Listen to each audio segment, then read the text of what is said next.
Lokasenna 41 to 52 of the Carolyne Larrington translation.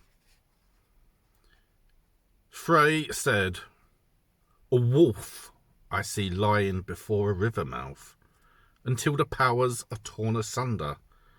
Next you shall be bound, unless you fall silent, smith of evil." But Loki replied, "With gold you had Gymir's daughter bought, and so you gave away your sword. But when Muspel's sons ride over Mirkwood, you don't know then, wretch, how you'll fight." Bigvir now spoke. "You know, if I had the lineage of Frey, and such a blessed dwelling, smaller than marrow I'd have ground that hateful crow and mangled all his limbs into pieces." Loki replied, "What's that little creature I see wagging its tail and snapping things up snappily? At Frey's ears you're always found, and twittering under the grindstones." Bigvir I'm called, and I'm said to be busy by all the gods and men. Thus, I am proud here that Odin's sons are all drinking ale together. Be silent, Bigvir. You could never share out food among men, and in the bench straw they can never find you when men are going to fight.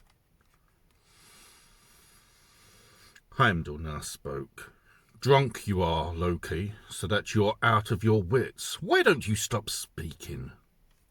Far too much drinking affects every man, so he doesn't notice his talkativeness."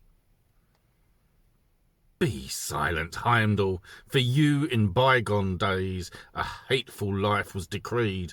A mucky back you must always have, and watch as guard of the gods.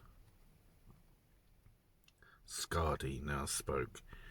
"You're light-hearted, Loki. You won't for long play with your tail wagging free, for on a rock edge with your ice-cold son's guts the gods shall bind you."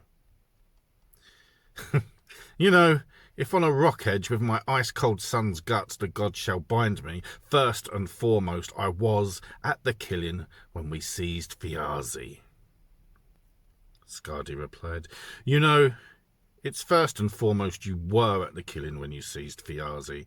From my sanctuaries and meadows cold counsel shall always come to you."